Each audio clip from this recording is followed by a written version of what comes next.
Welcome back to Northman Reviews, Phase 2 of the Age of Apocalypse, where we're going through all issues numbers 2s of Age of Apocalypse storylines. We're up to Generation Next, or as I call it, the grossest comics in the Age of Apocalypse storyline.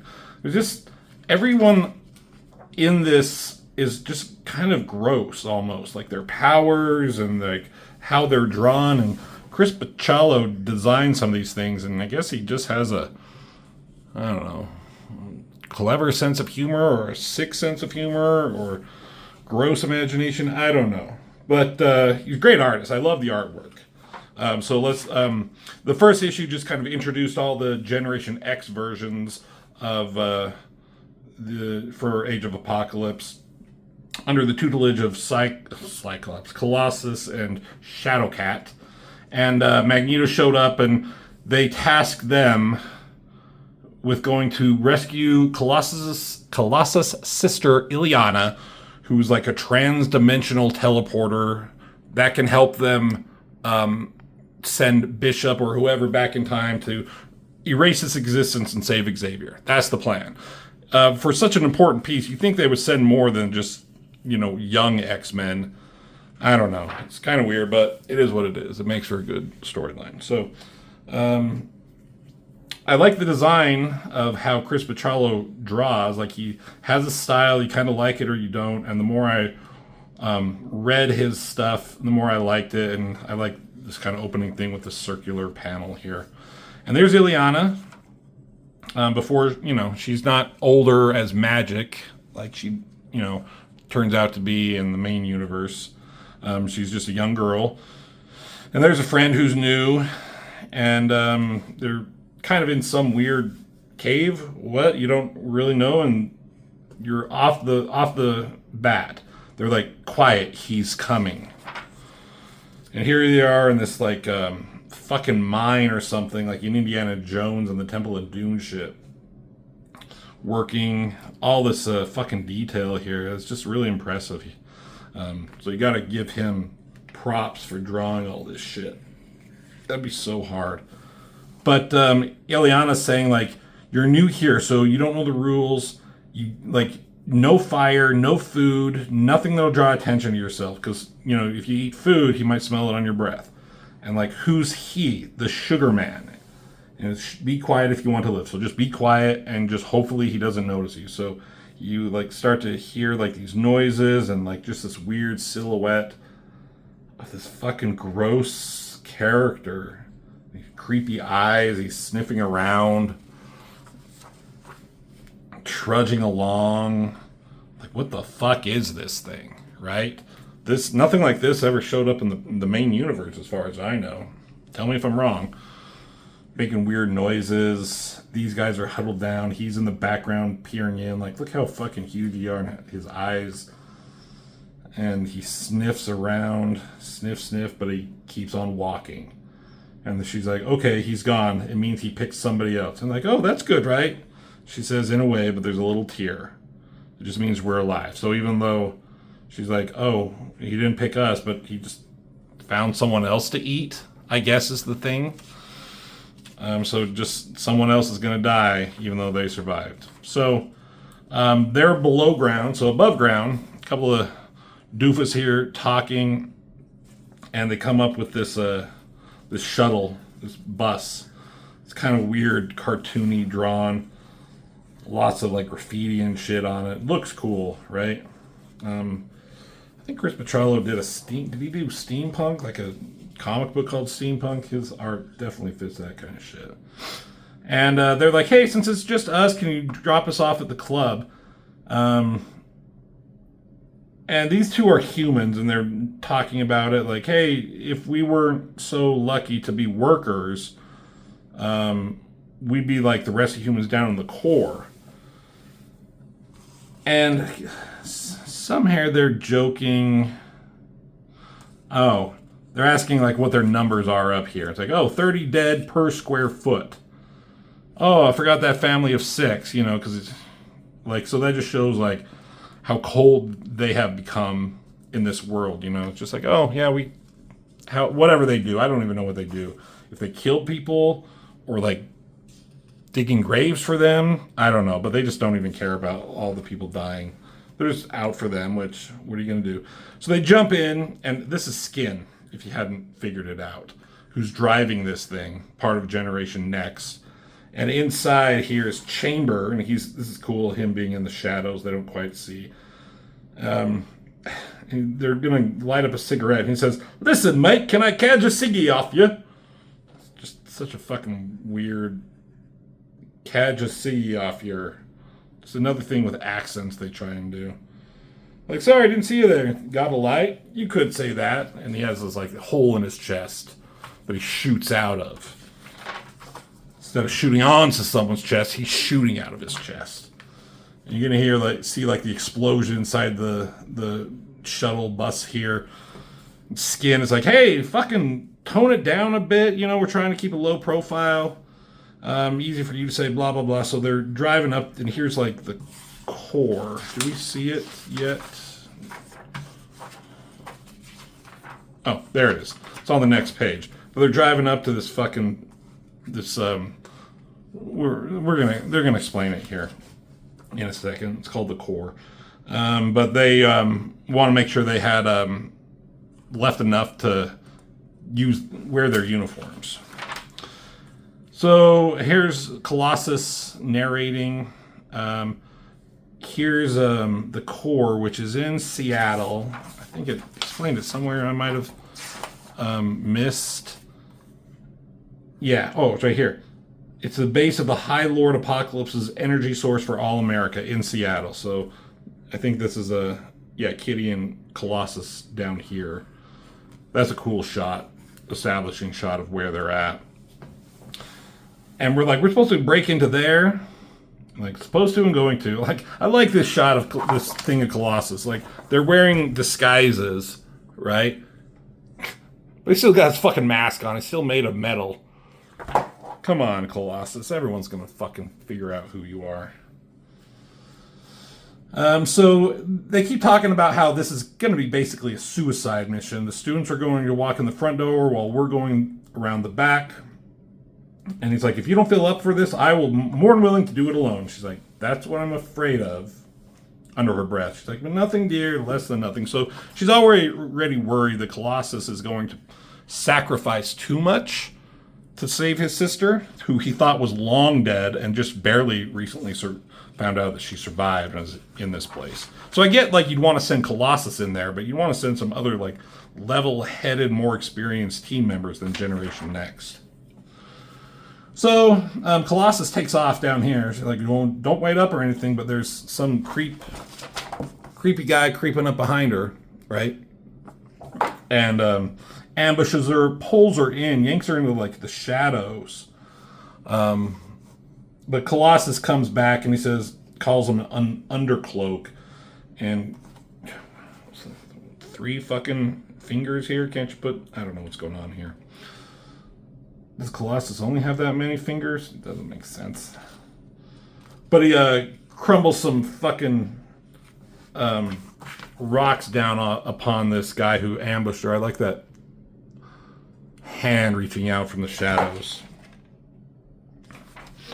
And he explains what undercloaks are. They have some kind of powers where they can go into the shadows, transport in and out. But in the harsh light of the moon, they become tangible and vulnerable. So once he takes away the shadow that he's in, then she's able to use her fucking Wolverine claws and just snicked his ass. And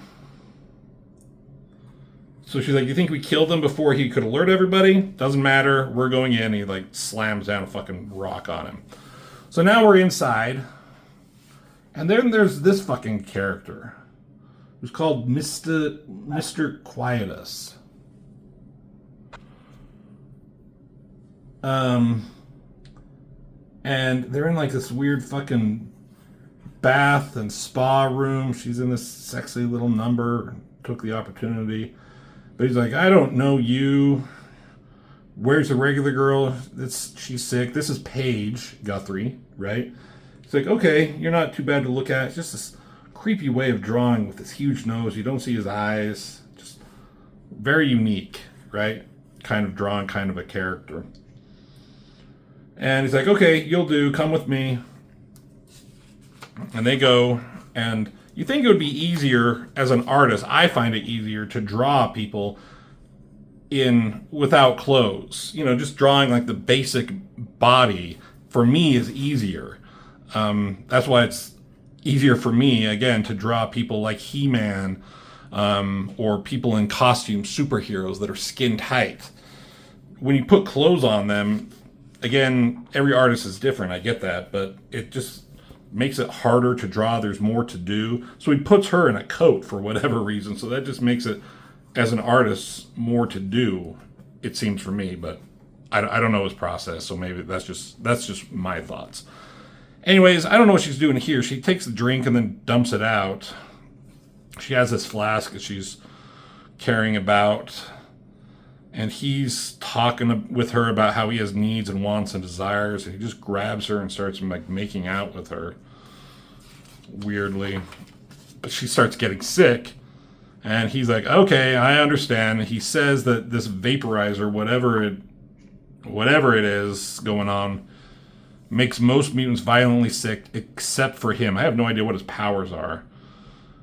And that's how he detects mutant turncoats or assassins. So it should be all humans, but he figured out she's a mutant, and then, so her cover is blown. So he starts attacking her, slams her into the ground. Who do you work for? Do you work for the humans? Do you work for Magneto? And he says that later.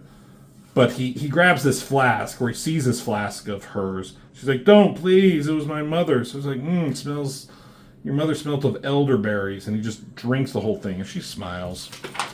So then he slams her. Do you work for the humans? Do you work for Magneto? And, or do you work for Holocaust work for Mikhail to fuck up Holocaust numbers to make them look bad. But it's like, he figures out she works for Magneto, pulls out this gun. He's going to shoot her, but then he starts having like stomach problems and burping. And shit is coming out of him. It's kind of hard to tell down here. But he fucking like bursts, and out comes this guy Vicente. I'm not sure if he was in Generation X or where he came from, but he was established in the first issue as like he can change his body into different like states. Like he was a gas in one, and here he was in a liquid form. So they talk about how he was in his liquid form in the flask, and the fucking dude drank him, and then he formed himself back into solid and just like from inside popped the guy and killed him.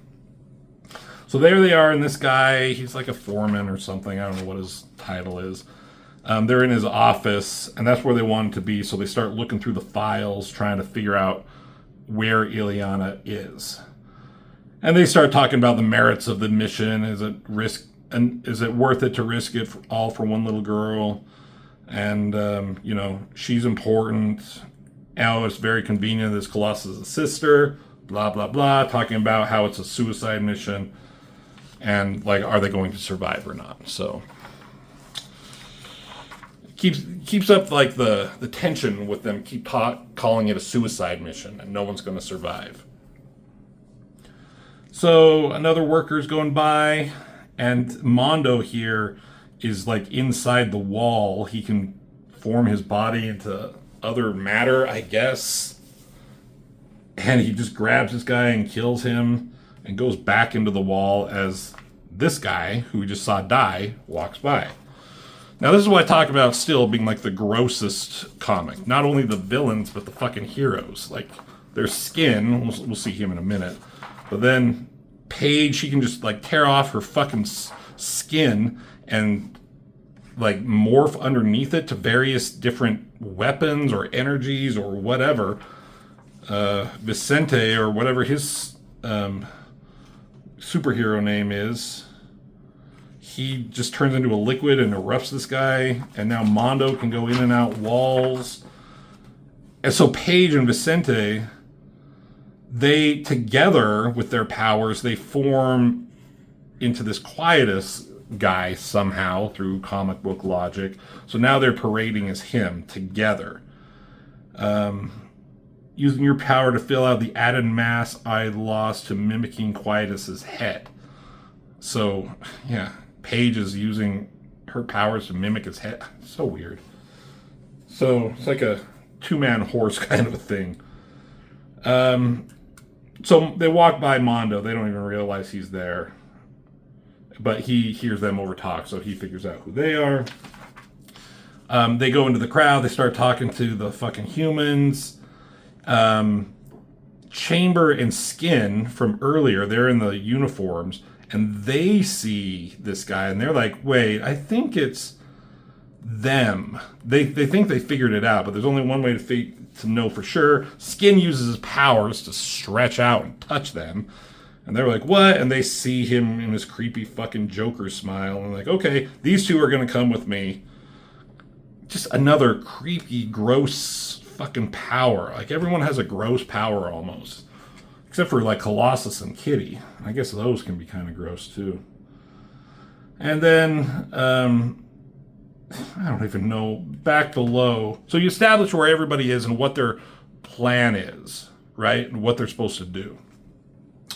And then it goes back down below where Ileana is from the beginning, and there's this fucking fat dude. Like, we're digging out the mountain, come on, keep working. And he just, like, I don't know, regurgitates water or this goo on Ileana just for shits and giggles. More grossness out of this comic. And that's kind of how it ends. Talk about, yeah, I'm safe as it gets. And this was the upbeat, positive chapter. Next issue, things get worse. And there's a creepy Sugar Man silhouette here. So it's a good comic. You got to get through some like the grossness of what's going on. And Chris Bicciolo's art is hard to decipher at points, but you get the basic premise reading through it. So it's interesting, and I like the tension that it builds up. Keep talking about how, like, a suicide mission, no one's going to survive. So that's it. Issue number 2, Generation Next. Yeah, it's a thing. We're going along. Age of Apocalypse. Give the video a like. See you in the next video.